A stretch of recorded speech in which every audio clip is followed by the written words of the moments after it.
तीनों देवा कमल दल बसे, ये ब्रह्मा विष्णु महेश। प्रथम इनकी वंदना, फिर सुन सतगुरु उपदेश।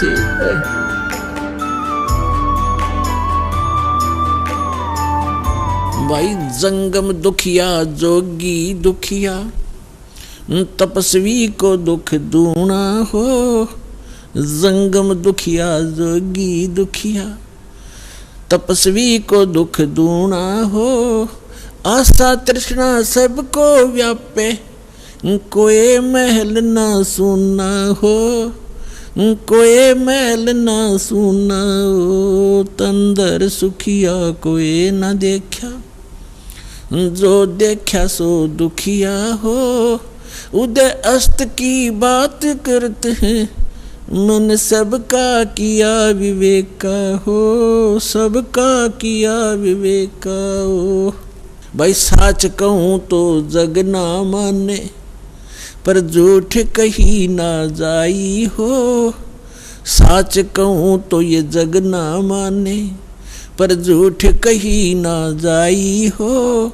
ये ब्रह्मा विष्णु शिव जी दुखिया, जिन ये राह चलाई हो। जिन ये राह चलाई हो। तंदर सुखिया कोई ना देखा, जो देखा सो दुखिया हो।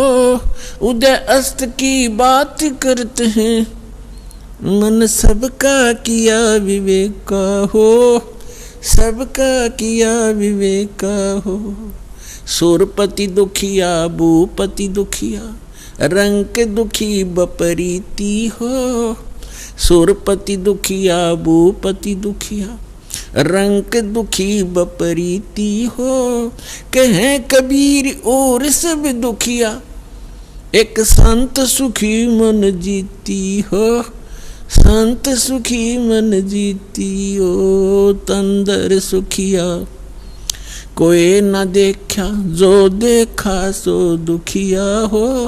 उदय अस्त की बात करते हैं, मन सबका किया विवेका हो। सबका किया विवेका हो। सुरपति दुखिया भूपति दुखिया, रंक दुखी बपरीति हो। सुरपति दुखिया भूपति दुखिया, रंक दुखी बपरीति हो। कहे कबीर और सब दुखिया, एक संत सुखी मन जीती हो। संत सुखी मन जीती हो। पुण्यात्माओं, सौभाग्य आपका। आप जी को ये यथार्थ ज्ञान अमृत वचन सुनने को मिले, सौभाग्य प्राप्त हुआ आपको। भक्ति मुक्ति के दाता सतगुरु, ये भटकत प्राण फिरंदा, उस साहिब के हुक्म बिना नी तरवर पात हिलंदा।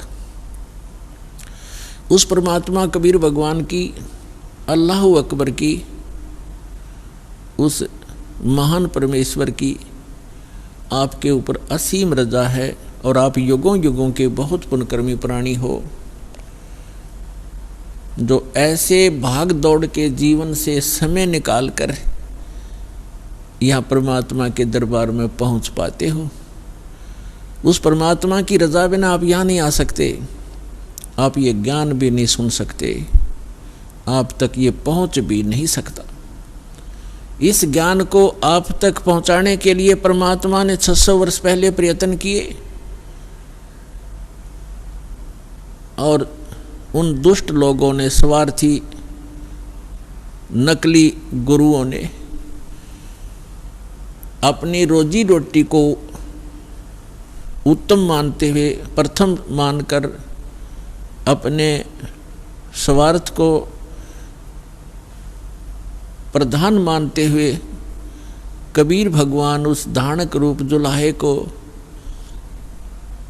बहुत परेशान किया और यथार्थ ज्ञान को हमारे तक, आप तक नहीं पहुंचने दिया। उस परमेश्वर ने वो अमर ज्ञान अपनी वाणी में, सच्चिदानंद घन ब्रह्म की वाणी में, कबीर वाणी में लिपिबद्ध करवा दिया अपनी प्यारी आत्मा धर्मदास जी द्वारा। अब उस ज्ञान को परमात्मा के उस विधान को जो 600 वर्ष पहले परमेश्वर अपने द्वारा रची हुई सृष्टि की जानकारी, और हम कौन हैं, कहाँ से आए हैं, यहाँ क्यों दुखी हो रहे हैं, ये जन्म और मृत्यु का कारण क्या है, ये सब कुछ उस समय बताना चाहते थे। लेकिन इन नकली धर्मगुरुओं ने, इन दुष्ट लोगों ने हमारे तक ये पहुँचने नहीं दिया, परमात्मा का घोर विरोध करा दिया। उनको काटने, मारने, बुरी तरह परेशान करने पर ही लगे रहे, जनता को भ्रमित करते रहे। उस परमेश्वर ने कहा था कि जब 5500 वर्ष कलयुग बीत जाएगा, उस समय सभी अपनी प्यारी आत्माओं को शिक्षित करूंगा, पूरे मानव समाज को।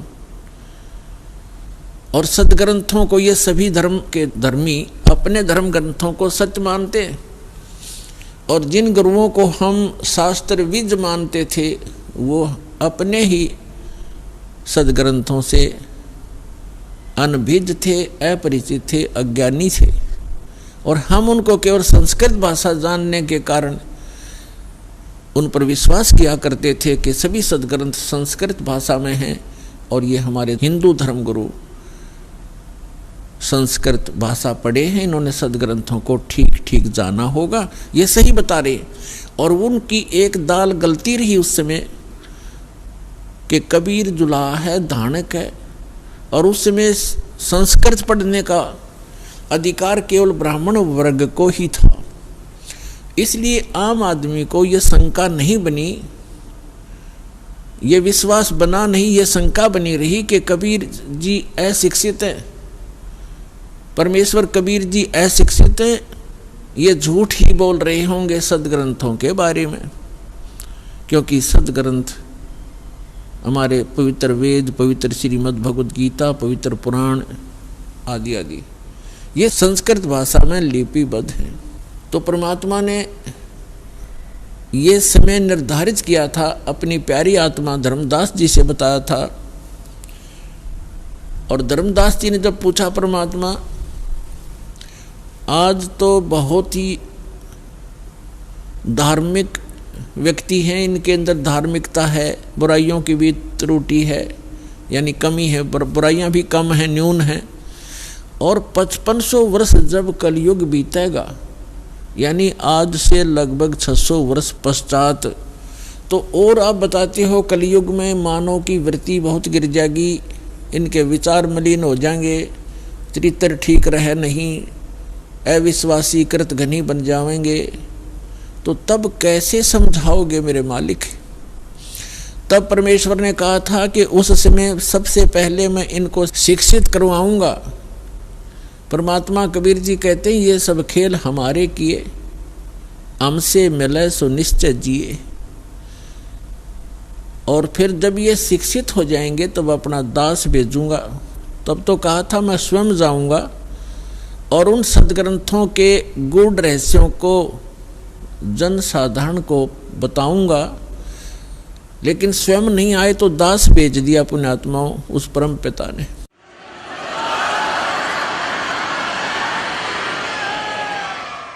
और आज आप देख रहे हो ये इलेक्ट्रॉनिक सिस्टम, इलेक्ट्रॉनिक उपकरण, इंटरनेट सिस्टम, ईमेल, प्रोजेक्टर, ये सीडी, डीवीडी, पेन ड्राइव, जो भी ये टेक्निक परमात्मा ने, ये जो भी टेक्निक है उस परम पिता कबीर भगवान की दी हुई है मानव को। ये मानव सत्र की सोच नहीं, ये सत्कर मान लेना। अगर ये मानव की सोच होती तो लगभग 40 लाख वर्ष तो इस चतुर्युगी के बीत गए हैं और आज तक ये टेक्निक उपलब्ध नहीं हुई, मानव नहीं खोज सका। ये परमात्मा ने कलयुग इसलिए नाम रखा इसका कि इसमें मशीनरी युग होगा, टेक्निक इसके अंदर परमात्मा अपने बच्चों को देंगे। और उसका मूल उद्देश्य ये है कि इस तत्व ज्ञान को जो 600 वर्ष पहले परमात्मा कबीर जी बताना चाहते थे, आज घर बैठे अपने बच्चों को इन टीवी के माध्यम से, इंटरनेट के माध्यम से, ये जो यूट्यूब आदि बन गए हैं, इनके माध्यम से घर बैठे ये अमृत ज्ञान बताऊंगा। और तब ये समझ जाएंगे और मेरे पास आ जाएंगे, अपना कल्याण करवा लेंगे। तो ये सारा कुछ जो उपकरण बनवाए हैं परमात्मा ने, ये इसलिए दिए हैं, उस परमात्मा गॉड गिवन ये माइंड है, जीव का अपना सतर की सोच नहीं है, ना ये बना सकता है।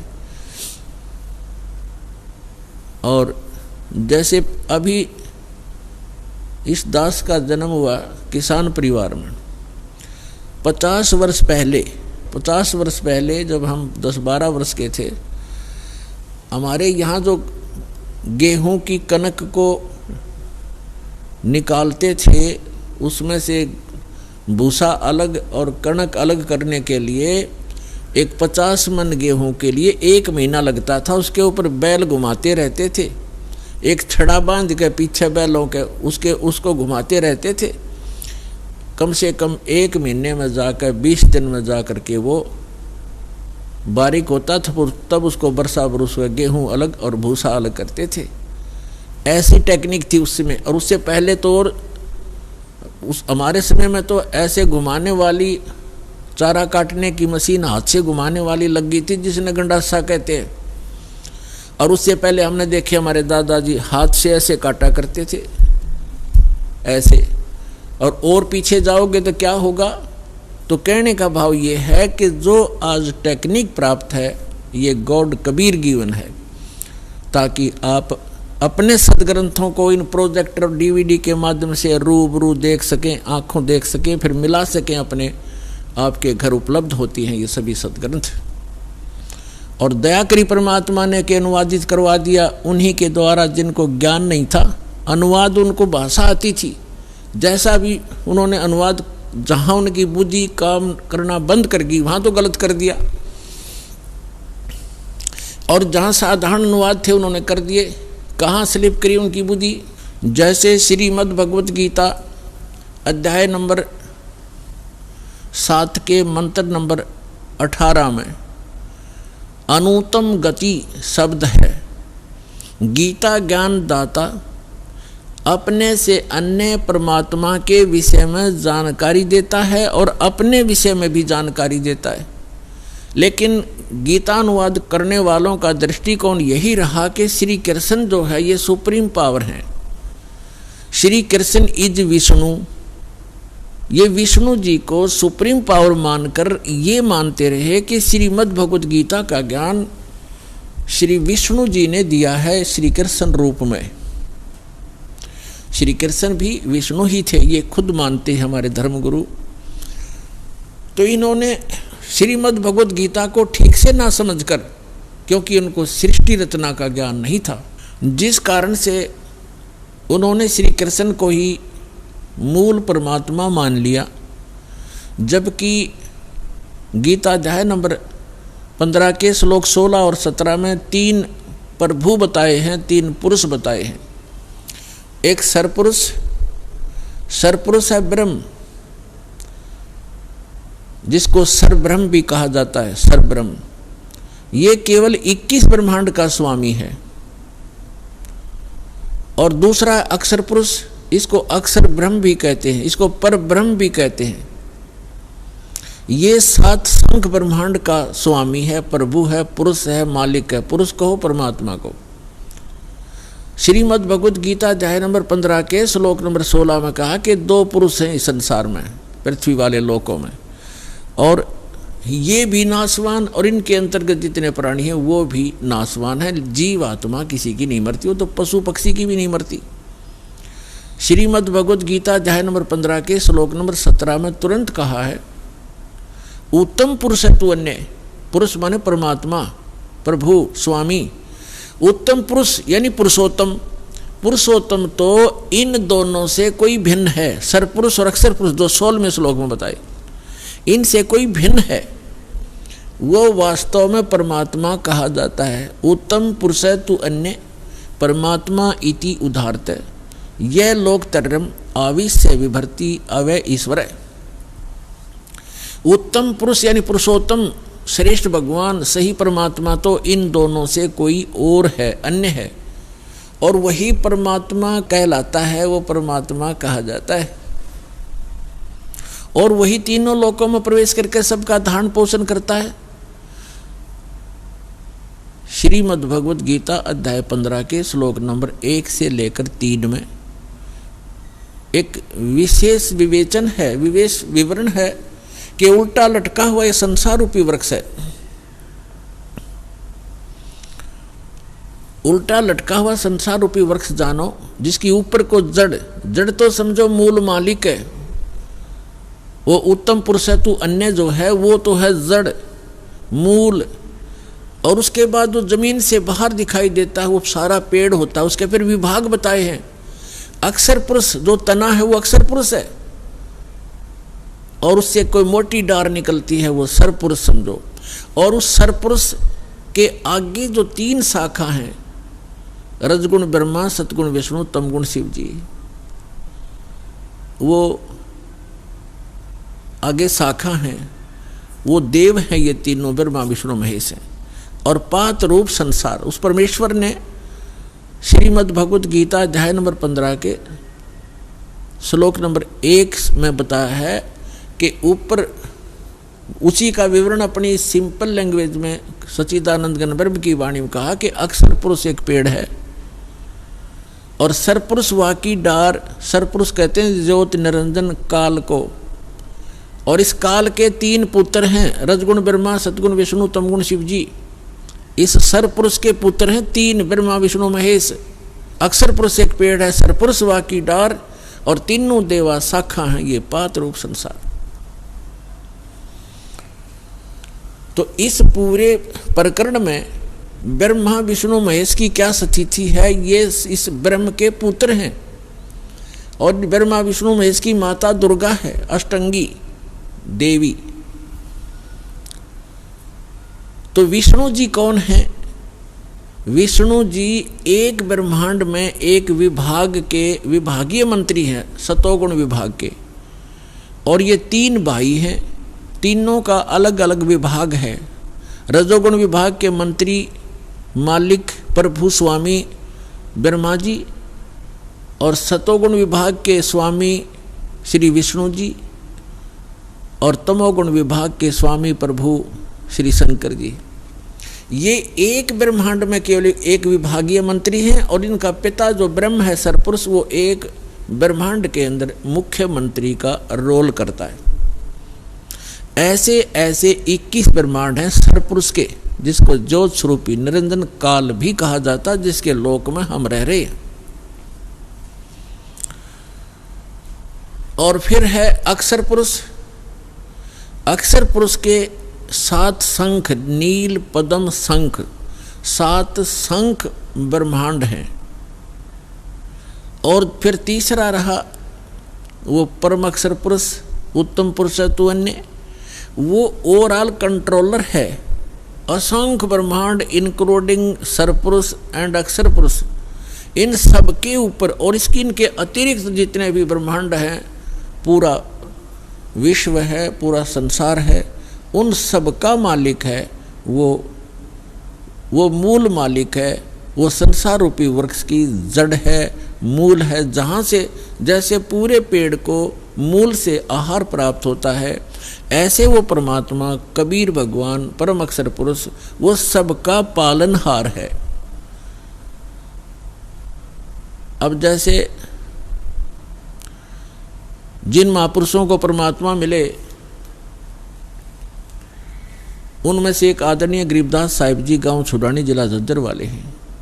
वो बताते हैं परमात्मा को आंखों देखकर परमात्मा से परिचित सारी सभी ब्रह्मांडों से और परमात्मा द्वारा रची सृष्टि से परिचित होकर कहते हैं, अनंत कोटि ब्रह्मांड का एक रति नहीं भारे, सतगुरु पुरुष कबीर हैं ये कुल के सिरजनहारे।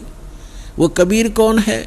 हम सुल्तानी नानक तारे, दादू को उपदेश दिया, जात जुलाहा भेद न पाया, वो काशी महे कबीर हुआ। अब ये है वो सारे ब्रह्मांडों का रचनार, मूल मालिक। अब हम फिर आते हैं श्रीमद् भगवत गीता अध्याय नंबर 15 के श्लोक 17 पर। उत्तम पुरुष तु अन्य, परमात्मा इति उदाहरतः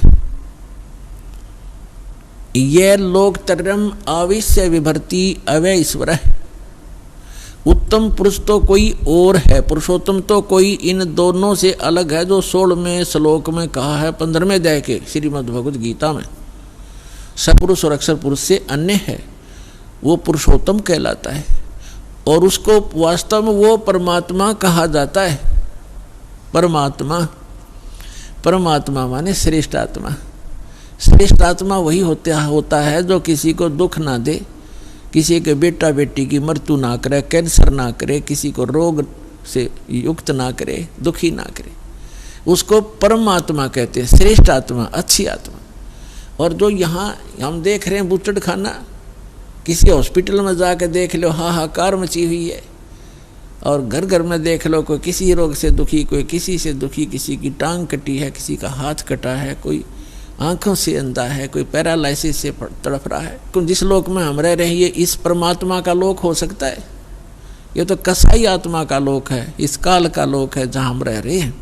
ये कबीर भगवान ने आकर बताया। और जिन महापुरुषों को परमात्मा सचखंड लेकर गए अपने सुखमय स्थान पर और फिर उनको गवाह बनाकर, साक्षी बनाकर वापस छोड़ा, उन्होंने भी यही बताया कि ये लोक ठीक नहीं, एक स्थान और है जहाँ जाने के बाद जीव फिर कभी लौटकर वापस इस गंदे लोक में नहीं आता, और वहाँ कोई दुख नहीं, वहाँ वर्द अवस्था नहीं, वहाँ मृत्यु नहीं। अब श्रीमद् भगवद गीता अध्याय नंबर 15 के श्लोक नंबर 17 में कहा है कि उत्तम पुरुष है तो अन्य परमात्मा इति उदाहरत है। और यह लोकतरम आविश्य विभर्ति अवैश्वर है, जो तीनों लोकों में प्रवेश करके वो श्रेष्ठ परमात्मा जो सरपुरुष और अक्षर पुरुष से अन्य है, वो संसार रूपी वृक्ष की मूल है, जड़ है, ऊर्ध्व मूलम अधः शाखम, ऊपर को जो जड़ है वो तो समझो परम अक्षर ब्रह्म है। और यह लोक तरम अविश्य विभर्ति, जो तीनों लोकों में प्रवेश करके सबका धारण पोषण करता है। पूरे पेड़ को मूल से ही परवरिश आहार मिलता है, मूल से उसकी परवरिश होती है। तो पूरा जो मूल है ऊपर परमात्मा है, जो सतलोक में रहता है, वो अक्षर पुरुष, परम अक्षर पुरुष, वो सारी सृष्टि का रचनहार, सर्व उत्पादक प्रभु, वो कबीर साहब है जो काशी में धानक रूप में आए थे। उस परमात्मा ने विधान बना के छोड़ दिया है।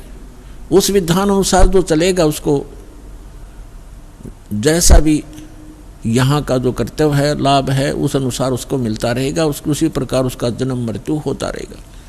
और इस जन्म मृत्यु से बचने के लिए विधान बनाया है, जो उसको अपनाएगा, उसको अप्लीकेबल कर लेगा, उसका जन्म मृत्यु छूट जाएगा। तो वो जन्म और मृत्यु के छूटने का विधान हमें प्राप्त नहीं हुआ था। परमात्मा ने 600 वर्ष पहले बताने की चेष्टा की, लेकिन हम अशिक्षित होने के कारण हम वंचित रह गए। उसकी पूर्ति करने के लिए परमात्मा ने अब समय दिया है, निर्धारित किया था। अब जो प्रसंग चल रहा है, अब यहाँ कई व्यक्ति श्रद्धालु आपको भ्रमित कर देते हैं कि श्रीमद् भगवद गीता अध्याय नंबर 15 के श्लोक नंबर 18 में गीता ज्ञानदाता कहता है कि मैं लोक वेद के आधार से मैं पुरुषोत्तम प्रसिद्ध हूँ। तो वो भ्रमित करते हैं कि रामपाल इनकम्प्लीट ज्ञान देता है, 17वें श्लोक तक ही बताता है, 18वें में क्यों नहीं बताता कि उसमें खुद कहता है मैं पुरुषोत्तम हूँ। यदि उसको 18वें श्लोक को हम फाइनल माने तो 17वां गलत हो गया, क्योंकि गीता ज्ञानदाता तो ये है कि पुरुषोत्तमता इन दोनों से कोई अन्य है। और 18वें में क्या कहता है कि मैं गीता ज्ञानदाता कौन है? ये श्री कृष्ण नहीं है। श्री कृष्ण में प्रवेश करके, ये विष्णु नहीं है। श्री कृष्ण कहो चाहे विष्णु को, ये बोलने वाला श्री कृष्ण और विष्णु नहीं है।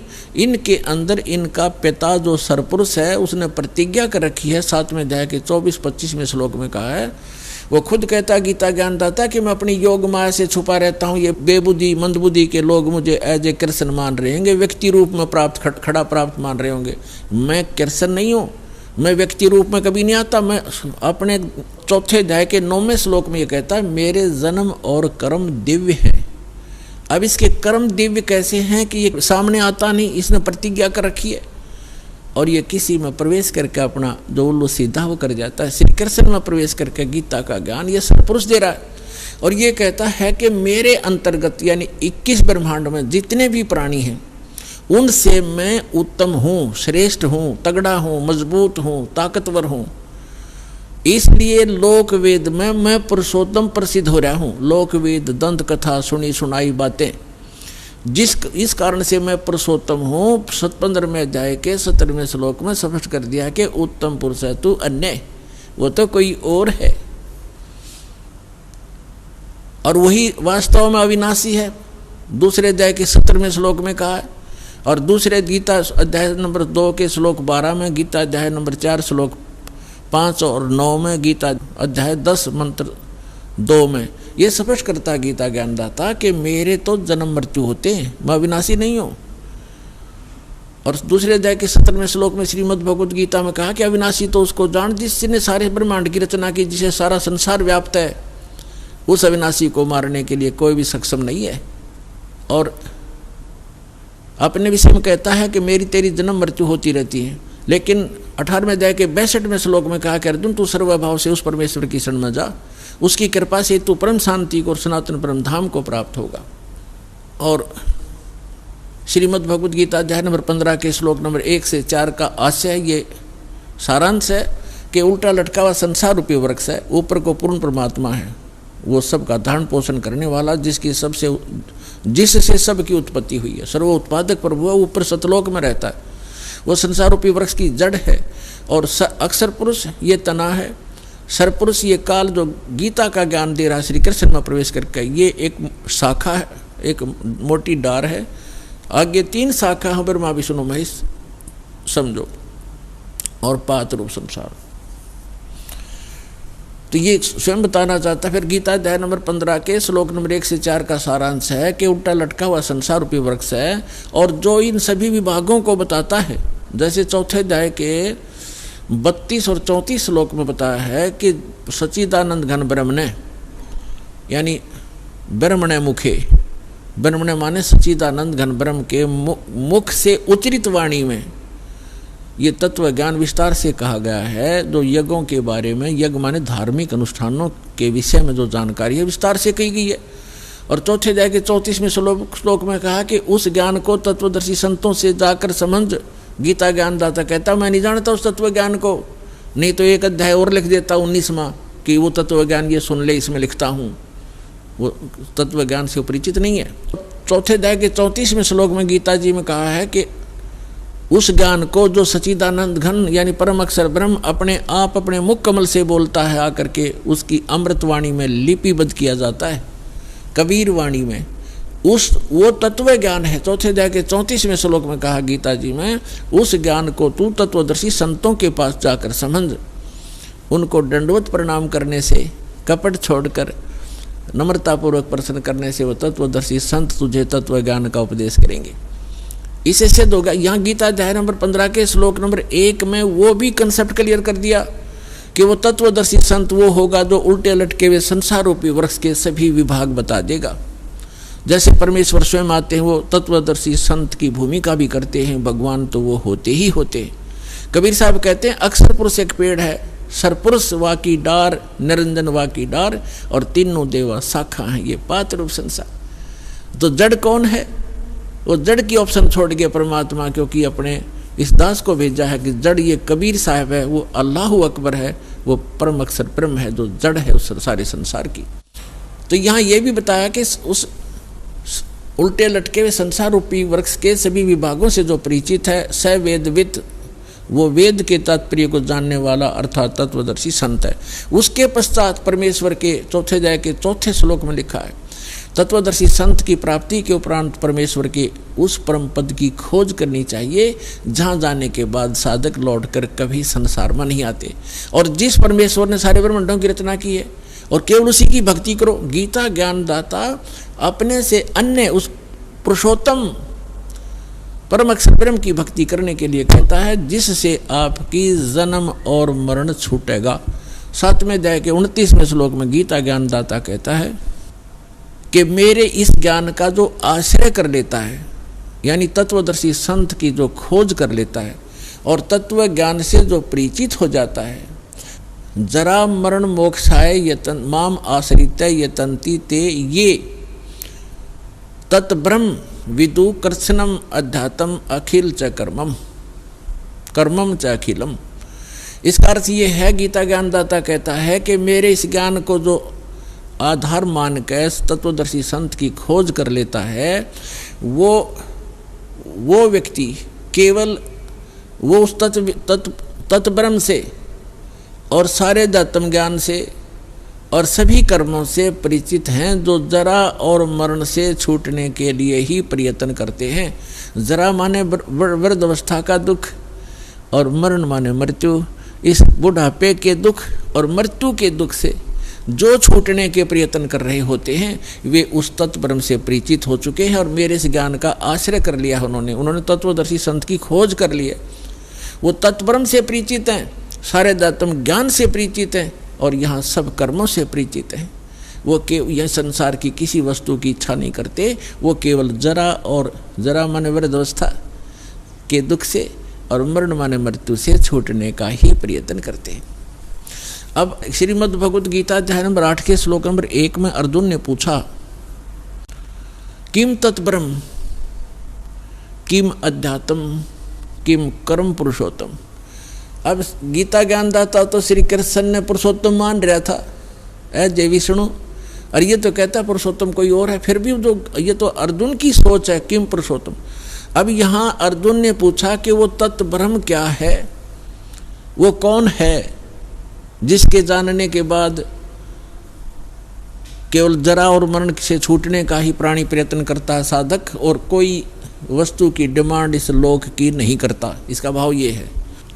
अब गीता ज्ञानदाता गीता अध्याय नंबर 8 के श्लोक नंबर 3 में कहता वो परम अक्षर ब्रह्म है, यानी गीता ज्ञानदाता से अन्य है।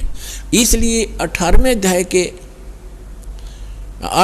के 5 और 7 श्लोक में गीता ज्ञानदाता कहता मेरी भक्ति कर, युद्ध भी कर और मुझ में आस्था रख, भावत रह, मुझे प्राप्त होगा। अपना मंत्र बताता 8वें अध्याय के 13वें श्लोक में, ओम इति एकाक्षरम ब्रह्म व्यवहारण माम अनुस्मरण यह प्रयाति तदंदेहम सयाति परमाम गतिम।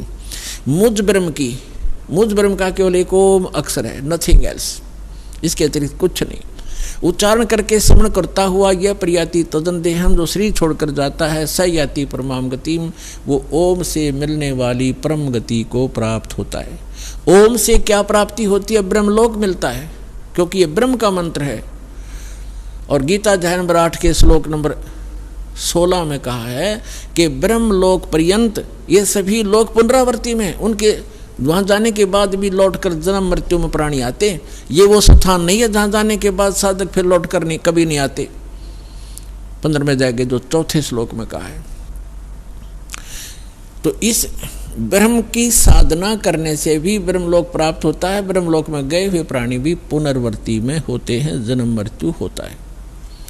इसलिए 18वें अध्याय के 62वें श्लोक में कहता अर्जुन तू सर्वभाव से उस परमेश्वर की शरण में जा, उसकी कृपा से ही तो परम शांति और सनातन परम धाम को प्राप्त होगा, उस परमेश्वर की ही कृपा से।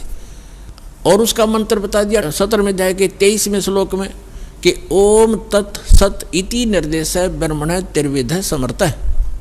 ब्रह्मण माने सच्चिदानंद घन ब्रह्म, यानी परम अक्षर ब्रह्म के प्राप्ति का, उस लोक की प्राप्ति का, जहाँ जाने के बाद साधक फिर लौटकर कभी संसार में नहीं आते, कि वो मंत्र है ओम तत् सत। अपना तो गीता ज्ञानदाता ने 8वें अध्याय के 13वें श्लोक में बता ही दिया कि मुझ ब्रह्म का केवल ओम मंत्र है। ये तो इनकम्प्लीट साधना है, ब्रह्म तक की है, जन्म मृत्यु सदा बनी रहेगी, वो शाश्वत स्थान प्राप्त नहीं हो सकता, वो सुख प्राप्त नहीं हो सकता। अब बताया है उस सच्चिदानंद घन ब्रह्म की साधना करने से शाश्वत स्थान, शाश्वत माने जहाँ जिसका कभी अंत नहीं होता, अविनाशी लोक, हम उसको सत्यलोक कहते हैं, अमरलोक कहते हैं, सत्यलोक की प्राप्ति होती है। तो उसका मंत्र है ओम तत्सत। ओम तो सरपुरुष का, इस ब्रह्म का, और तत् जो है ये अक्षर पुरुष का साधना मंत्र है। और सत तत् ये सांकेतिक है, तत् नहीं, ये अन्य मंत्र है, ये कोड वर्ड है, सांकेतिक शब्द है। और सत ये परम अक्षर ब्रह्म का साधना मंत्र है, वो कोड वर्ड है। ओम तत्सत ये शब्द नहीं है, ये मंत्र नहीं है, ये अन्य मंत्र हैं जो इस विश्व में दास के पास उपलब्ध है और किसी के पास नहीं है। यदि इस दास से वो मंत्र प्राप्त करके कोई स्वयंभू संत बनकर ये प्रदान करता है, वो अपना जीवन नाश कर रहा है, और जिनको वो नाम दे रहा है वो अधिकारी नहीं है।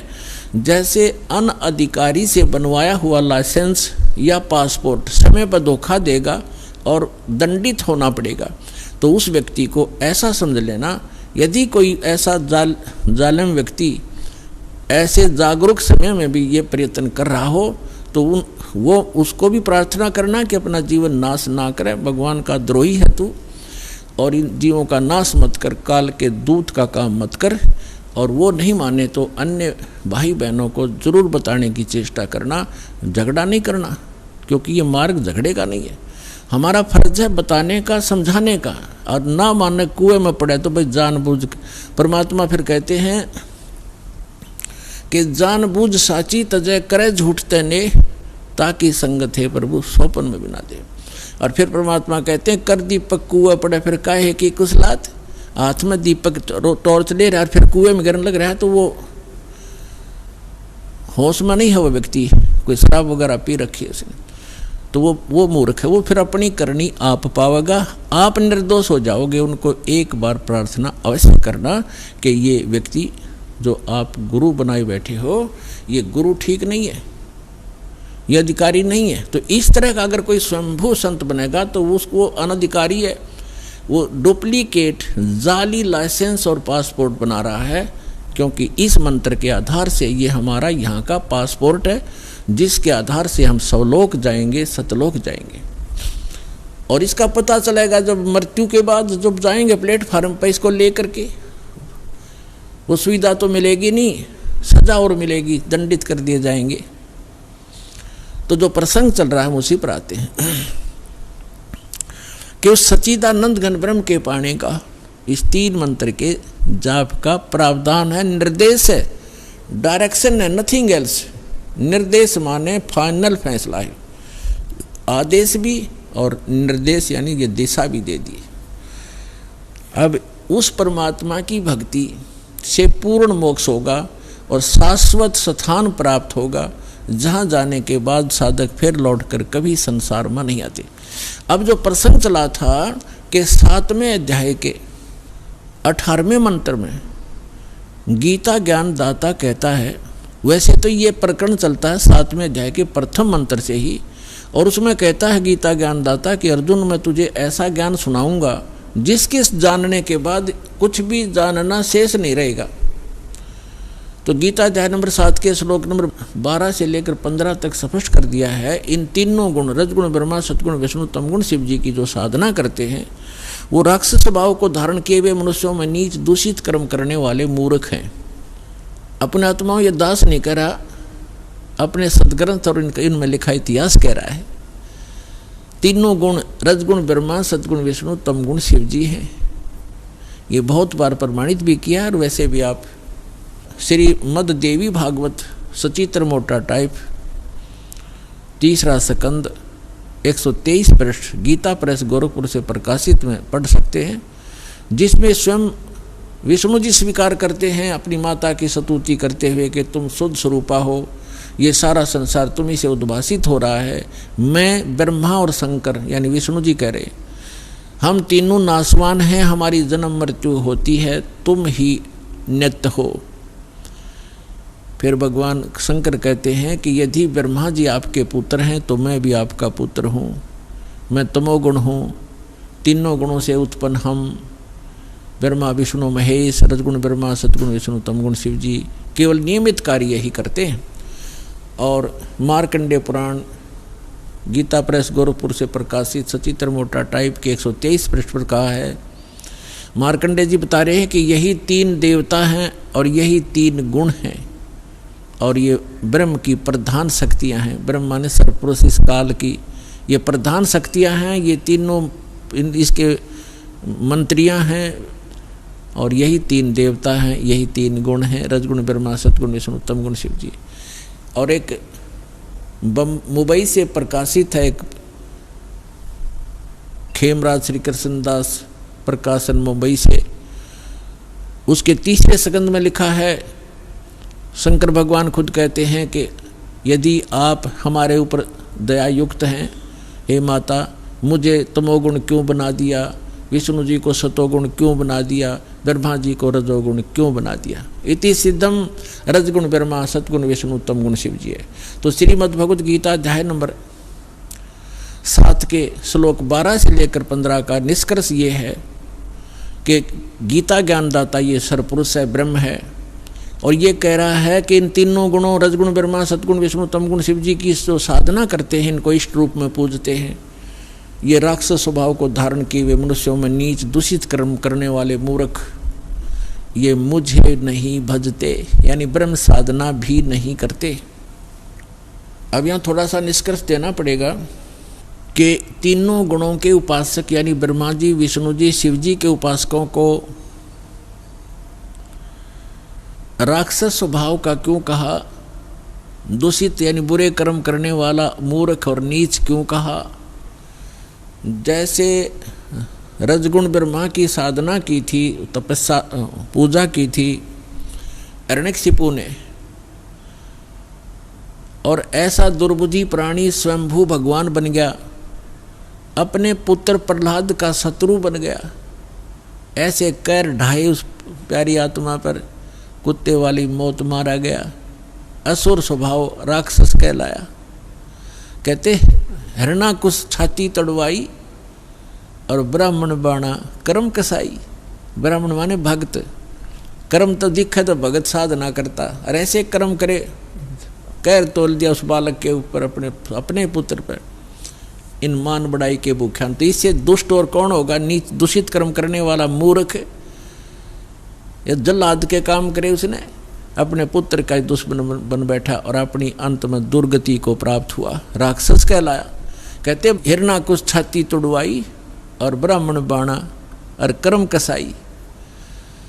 फिर भगवान तमोगुण शिव की पूजा की थी रावण ने, और किस संज्ञा को प्राप्त हुआ खूब आपको पता है, और कैसे दूषित कर्म किया। एक पर नारी को उठा लाना सूरवीर का काम होता है, दुर्भावना से, और कैसे जुल्म करने चाहे, अंत में कुत्ते वाली मौत मरा और राक्षस कहलाया, जो तमोगुण भगवान शंकर का उपासक था।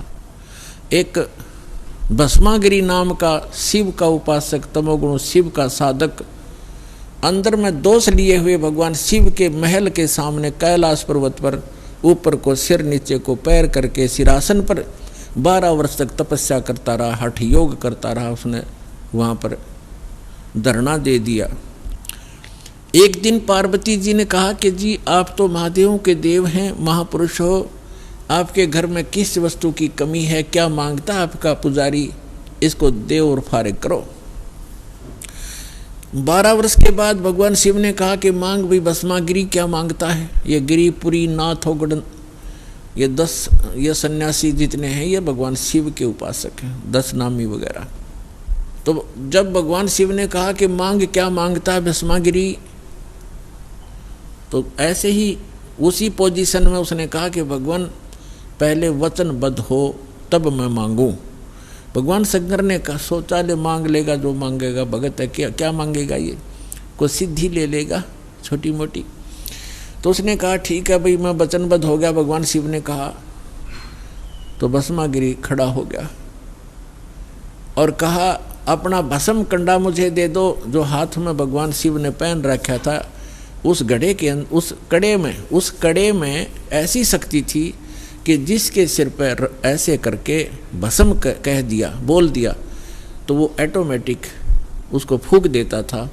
उस वचन से ही वो अपना काम करता था। इस बात का ज्ञान था उस भस्मागिरी ने। और भस्मागिरी क्या दूषित सोच लेकर साधना कर रहा था कि इस कड़े को प्राप्त करके भगवान शिव को मार दूंगा और पार्वती को अपनी पत्नी बनाऊंगा। ऐसी दुष्ट सोच लेकर के वो साधना कर रहा था। और हम भगवान शंकर को अंतर्यामी कहा करते थे, वो ये भी नहीं सोच सका कि ये दुष्ट क्या सोच लिए बैठा है, तो अंतर्यामी भी नहीं थे वो, और अविनाशी भी नहीं थे भगवान शंकर। अभी बताता हूँ। अब भगवान शिव ने वो भस्म कड़ा दे दिया क्योंकि वचनबद्ध हो गए थे। ज्यों ही, और भगवान शिव ने सोचा जंगल में रहता है, साधु संत है, राक्षसों से बचने के लिए लिया होगा। ज्यों ही भस्मागिरी के हाथ में भस्म कड़ा आया, उसने तुरंत तेवर बदल लिए और ऐसे अभद्र आकृति बनाकर कहने लगा कि होले शिव होशियार, तुझे मारूंगा, पार्वती को अपनी पत्नी बनाऊंगा, मेरा यही उद्देश्य था, आज मैं सक्सेस हुआ। यूं कह करके जो ही भगवान शिव की तरफ वो चला तो भगवान शिव ने वहाँ से खखाट उठा दिया, यानी बहुत तेज स्पीड से दौड़ा। आगे आगे भगवान और पीछे पीछे पुजारी पुण्यात्माओं। अब गीता अध्याय नंबर 17 के श्लोक नंबर 12 से 15 में इनको ये संज्ञा दी गई है कि राक्षस स्वभाव को धारण किए मनुष्यों में नीच दूषित कर्म करने वाले मूर्ख। अब इससे दुष्ट कर्म और क्या होगा? जिसको इष्ट रूप में पूज रहा उसकी पत्नी पर बदनीयत है उस व्यक्ति की, अपनी माँ के ऊपर बुरी नज़र किए हुए वो पापी आत्मा भस्मागिरी। तो फिर वो भगवान शिव भाग रहे हैं। देखो भगवान शिव अविनाशी भी नहीं थे, अगर अविनाशी होते तो भागते ही नहीं, उस पे उस शस्त्र ने काम करना ही नहीं था। तो ये अविनाशी भी नहीं थे, अविनाशी थे कबीर परमात्मा। उनका सुनाएंगे कथाएं, उनको तलवारों से काट दिया फिर भी नहीं कटे, बहुत बुरा हाल किया, हर तरफ जमुना में डाल दिए, गंगा में, वहाँ नहीं मरे, और भी बहुत प्रहार किए। परमात्मा ज्यों कहते हो रहे क्योंकि वह अविनाशी हैं। तो स्वयं परमात्मा आते हैं जब इनके ऊपर आपत्ति आती है, क्योंकि ये भी उसी परम पिता के बच्चे हैं। विष्णु भगवान स्वयं पूर्ण परमात्मा पार्वती रूप बनाकर भस्मागिरी के सामने प्रकट हो गए, एक वृक्ष के नीचे खड़े हो गए। भस्मागिरी पीछे भाग रहा था अपना उद्देश्य पूर्ति के लिए कि पहले शिवजी ने मारूंगा, जब वह मेरा काम शुरू होगा पार्वती से फिर मिलूंगा।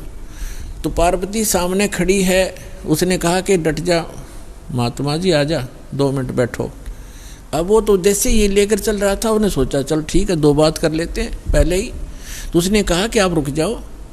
शिव उस भस्मागिरी ने कहा कि पहले ना उसने मार का हूँ मैं। तो उसने पार्वती रूप में परमात्मा ने कहा कि वो तो आपके निकट आएगा ही नहीं, 100 किलोमीटर से उड़ा शिव नहीं डटेगा, अब नहीं रुकेगा, आप खड़े हो जाओ। तो भस्मागिरी रुक गया। तो वहाँ भगवान ने पार्वती रूप में कहा कि कुछ डांस डूंस करके दिखा ताकि मैं प्रसन्न हूँ तेरे से। तो भस्मागिरी ने कहा कि मैं डांस नहीं जानता हूँ, नाचना नहीं आता है, क्योंकि मैं साधु संत फकीर हूँ, मैंने कभी ऐसा डांस सीखा नहीं। तो पार्वती रूप में परमात्मा ने कहा ला मैं सिखाती हूँ, इस हाथ को ऐसे करो, इसको ऐसे करो, इस पैर को ऐसे करो, ऐसे करो। वो तो पागल मस्त हो लिया था बकवादों में, वह जैसे कह रहे हैं वैसे करें। जब सिर पा लिया ना वो कड़े वाला हाथ, जब कह दिया भस्म वही मर गया, भस्म हो गया, राख होगी इसकी, जल गया। कड़े को लेकर विष्णु रूप धारण करके खुद पूर्ण परमात्मा भगवान शंकर के पास पहुँचे।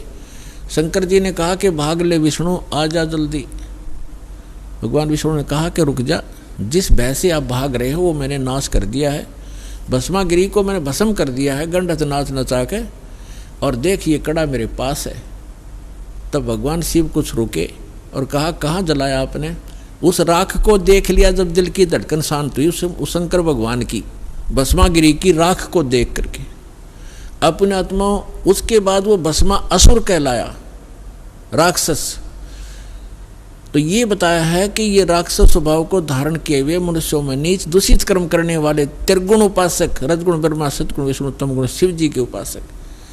गीता ज्ञानदाता कहता है मेरी भक्ति भी ना करते, यानी ब्रह्म साधना भी नहीं करते, और इनको कोई समझाना चाहे तो दुश्मन बन जाते हैं उसी के।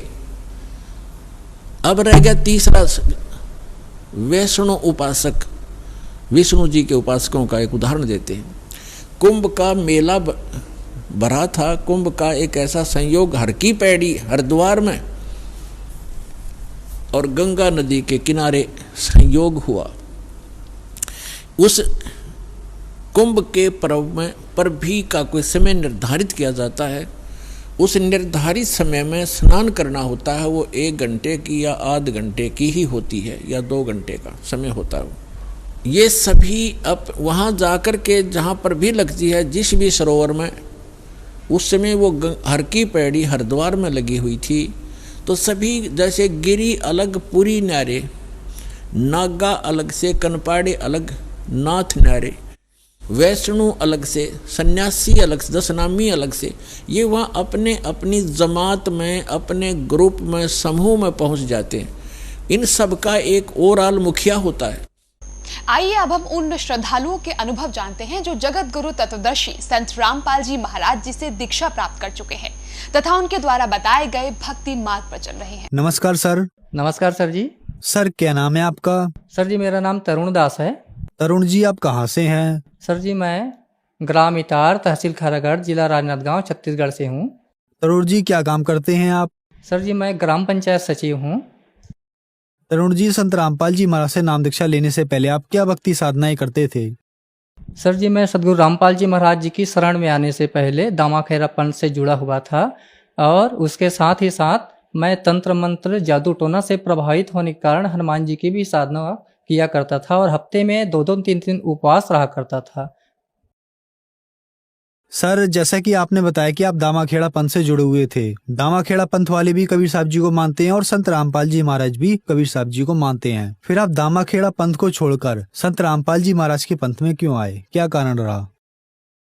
दामाखेड़ा पंथ में सर जी कबीर साहब जी को सिर्फ सदगुरु मानते हैं। जो संत रामपाल जी महाराज जी है वो चारों धर्मों में परमात्मा कबीर साहब जी को बताते हैं, उसमें कि कबीर साहब ही सबका सृजनहार है, सबका पालनहार है। इसलिए हमने संत रामपाल जी महाराज जी के शरण ग्रहण की।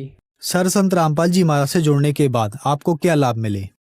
सर जी संत रामपाल जी महाराज जी के शरण में जुड़ने के बाद हमें सबसे पहले तो ये लाभ हुआ सर जी कि हमें वैदिक अनुसार से सच्ची भक्ति मिली, जिसके कारण हमें तंत्र मंत्र से छुटकारा मिला। हमारा परिवार अभी वर्तमान में सुखी है और भूत प्रेत की समस्या में इतनी परेशान था कि मेरे माँ, मेरे पिताजी और स्वयं मैं एक ही घर में काम करने वाला हूँ और गांव देहात में यह है भगत जी की जलन की प्रवृत्ति होती है। इस कारण से मेरे परिवार पर जादू टोना का असर बहुत था। मैं महीने, 2 महीने, 3 महीने में तांत्रिकों के पास जाता था।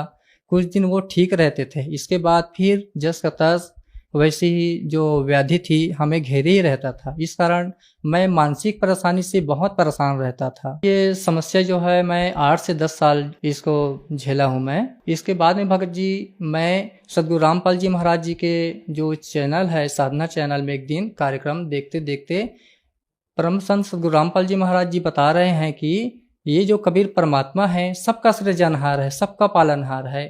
और परमात्मा सदगुरु रामपाल जी महाराज जो कहते हैं कि जब लेगी हंसा हमरे आना, काल लगे ना तेरा बाणा। यह सुनकर मैं सदगुरु रामपाल जी महाराज जी की शरण में गया ताकि मेरे जो परिवार की ये जो समस्या है ये सब दूर हो सके। और सदगुरु रामपाल जी महाराज बताते हैं कि यदि कबीर शरण में आने से, भक्ति मर्यादा पूर्वक भक्ति करने से हंस की 101 पीढ़ी मैं पार कर दूंगा। ये परमात्मा की वाणी है और हम आज परमात्मा की भक्ति करते हुए हमारे परिवार बहुत सुखी जीवन व्यतीत कर रहे हैं। दूसरा लाभ यह है भगत जी की 24 अप्रैल 2019 को मैं अपने ड्यूटी से आया। ड्यूटी के दौरान आने के बाद मुझे यूरिन में प्रॉब्लम रहता था। इस कारण मुझे भगत जी यूरिन की इन्फेक्शन जो है 7 बजे शाम को लगभग बढ़ी और इतनी बढ़ा कि मुझे कंपकपी बुखार आया। बुखार आने के बाद आधे घंटे तक बेहोश हो गया मैं। इसके बाद में अंतर्मन से बोलता था कि हे परमात्मा, मैं आपकी शरण में आने के बाद में सारी व्याधियों को छोड़ चुका हूँ। मैं ड्यूटी के दौरान ना किसी से रिश्वत लेता हूँ, ना मैं प्रशासन की जो है पैसे की चोरी करता हूँ और बहुत सारी जो व्याधियाँ हैं उसको छोड़ चुका हूँ। हे परमात्मा, आप तो दीन दयाल हो, मेरी रक्षा करो। ऐसे करके मैं अंतर्मन से परमात्मा की गुहार लगाया तो परमात्मा जो है वो सफ़ेद प्रकाश पुंज में आकर मेरी रक्षा किया और मैं थोड़ा सा ठीक हुआ। ठीक होने के बाद में मुझे लगा कि मैं अब थोड़ा सा ठीक हो रहा हूँ। जाके मैं परमात्मा के चरणों में दंडवत प्रणाम किया और अमृत जल पीने के बाद में भगत जी मेरी जो स्थिति है उसमें सुधार आया। अगला लाभ है भगत जी, मेरे जो पिताजी है वो वृद्धावस्था में है, लगभग उनकी उम्र है 78 ईयर। और वो एक दिन अपनी कुर्सी में बैठा हुआ था और अचानक से उसको पैरालिसिस जैसा हो गया, वो कुर्सी से गिर गया। तो मेरी जो भगतमती है उसे परमात्मा की शरण में ले जाकर दंडवत कराया, उसके बाद अमृत जल पिलाया। अमृत जल पिलाने ही मात्र से वो तुरंत उसको राहत मिला। फिर उसको हम जो प्राथमिक उपचार थे वो किए, लेकिन आज वो बीपी की दवाई से मुक्त है, बिना दवाई खाए अच्छे हैं वो, संत रामपाल जी महाराज जी की दया से। और अगला लाभ जो ये है भगत जी की हमारे गांव में पानी की समस्या बहुत रहती है। तो हमारे आसपास वाले लोग जो है बहुत जो गहरे हैं वो बोर खनवाते हैं 280-300 के आसपास। लेकिन हमने संत रामपाल जी महाराज जी से प्रार्थना लगाई कि गुरुजी हमें पानी की तकलीफ बहुत है और हमें बोर खनाने की आवश्यकता है। तो परमात्मा ने आदेश दिया कि बेटा आप बोर खनन करवा सकते हो। तो भगत जी मेरी जो घर में जो पानी है वो 60 फीट से शुरू हो गया भगत जी, और परमात्मा की दया से बहुत अच्छा पानी मिला है हमको। और अगला लाभ यह है भगत जी कि मैं जो जॉब में हूँ वहाँ रिश्वतखोरी, चोरी ये बहुत ज़्यादा मतलब भरा हुआ है भगत जी। तो इसमें से परमात्मा जी के पास मैंने अरदास लगाया कि परमात्मा जो मैं विभाग में हूँ, पंचायत विभाग में, यहाँ बिना रिश्वत लिए, कमीशन लिए लोग काम नहीं करते। तो परमात्मा बोले कि बेटा आप किसी से कुछ मत लो, आप अपने लिए मत लो, जो कर रहा है वो भरेंगे। तो मैं भगत जी 2015 से रिश्वत लेना, चोरी करना ये सब बंद कर दिया हूँ। मैं पहले भी वैसा नहीं लेता था, लेकिन कोई कोई दे देते थे, इस कारण से मैं परेशान रहता था। सदगुरु रामपाल जी महाराज जी कहते हैं कि चोरी करना बेटा एक जहर के कण के समान है। यदि जो कोई चोरी करता है या रिश्वत लेता है, लेकर अपने परिवार को खिलाता है, वो अपने परिवार को जहर खिला रहा है। इसलिए बेटा कभी ऐसा काम मत करना। तो सर जी हमने ये सब काम बंद कर दिए हैं और हमारा परिवार जो है आज परमात्मा सदगुरु रामपाल जी महाराज जी की दया से सुखी है।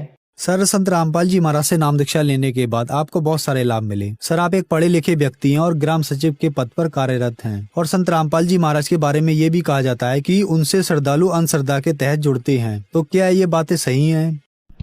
नहीं सर जी, संत रामपाल जी महाराज जी की शरण में जो जाते हैं वो पूरे ज्ञान को समझ के जाते हैं। मैं स्वयं भगत जी सदगुरु रामपाल जी महाराज जी की शरण में आने से पहले कबीर जी को मानते थे, लेकिन मैं एक दिन चैनल में गुरु जी को देखा कि कबीर साहब को तो परमात्मा बता रहे हैं और सभी में प्रमाण दिखा रहे हैं।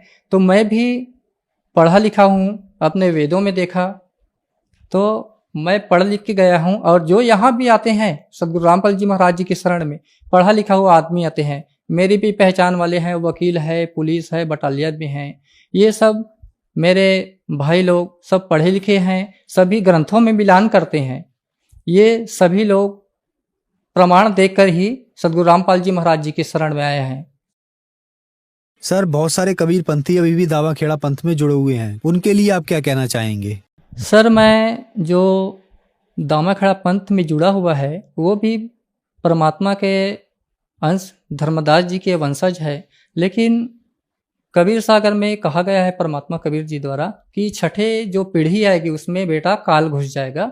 इस कारण से वहाँ के जो कबीर सागर में भी उन लोग तोड़ मड़ोड़ कर दिए हैं। दामा खेड़ा वाले जो लोग हैं सर जी, वेदों के विपरीत, कबीर साहब के वाणी के विपरीत नाच गाना, चुंडन मुंडन करवाते हैं।